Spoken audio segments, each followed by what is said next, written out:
We're going to continue our look at analyzing statistical data. We're going to break this up into two parts.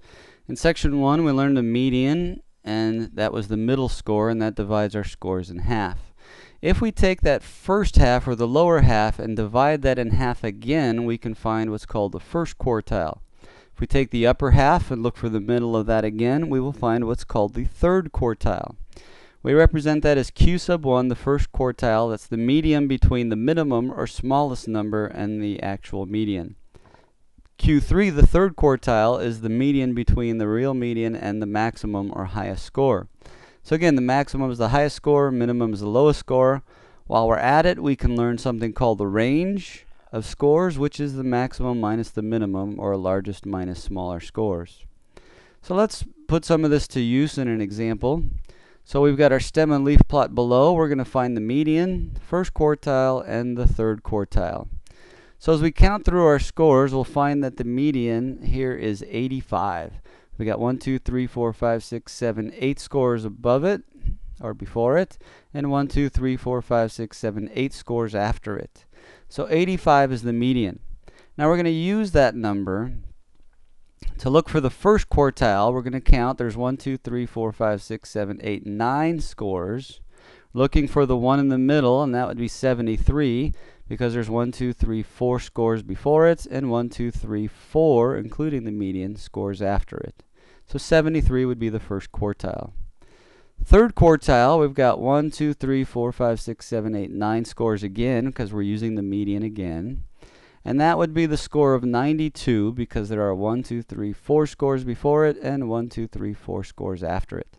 So there's our median, first quartile, and third quartile. Now we've got something called a box and whisker plot. We use that to show the median, the first and third quartiles. So let's represent the information we have with what we have just done. So we essentially have some scores starting in the 60s going up through the 100s. So let's kind of make a little bar graph here, so to speak, going from 60, 70, 80, 90 to 100. And we're going to locate our lowest score, which is 64. So let's put a dot somewhere off here that our lowest score is 64. Then the next score that we can find in the list is numerical order is 73. That's our first quartile, or Q sub 1. And approximate that where that would go on that number line. 85 is the median, so that's our next largest score of significance.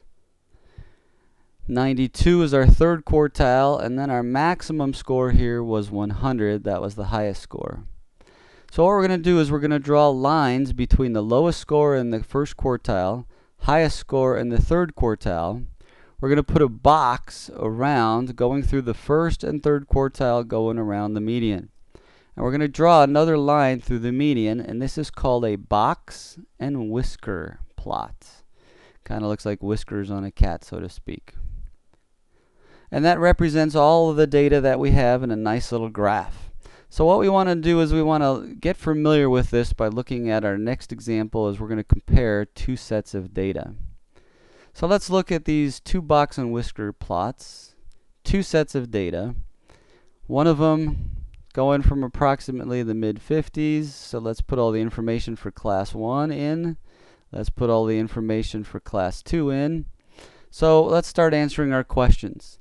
These two classes took the same algebra test. The results are shown with the box and whisker plots found below. Which class had a higher median?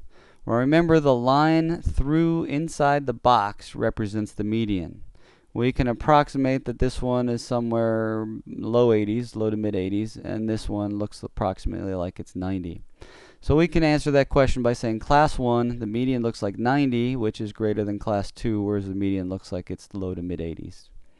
Next question, which class had a smaller range? Remember, range is the largest score minus the smaller score. And they both have the same high score of 100 and the same smaller score, which looks to me like it's about 55. So I would say they would both have the same range. 100 minus 55 is 45. Next question, for which class are the scores in the middle half closer together? So we've got half of the scores in this whisker, another half of the scores here in half of the box, another half, sorry, a fourth of the scores in this whisker. Let's try that again. Another fourth of the scores on the left side of this box, another fourth of the scores there, another fourth of the scores there. So half of the scores will be down here below the median and half above. So to answer the question C, the middle half is closer together. That would be class 1 because it's got a much shorter box ranging from approximately 85 to approximately 95. Whereas class 2, we've got half of the class between 70 and 90. So we're ignoring the whiskers and just looking at the box. The scores clustered together, that represents half of the scores, are more grouped together in class 1. So which class had better scores? Well, we can say class 1, 3/4 of the class is represented to the right of this mark. 1/4, 2/4, 3/4. 3/4 of class 1 was 85 approximately or better, whereas over here we only have half of this class at 85 or better. That's our next brief introduction to looking at statistical data, box and whisker plot.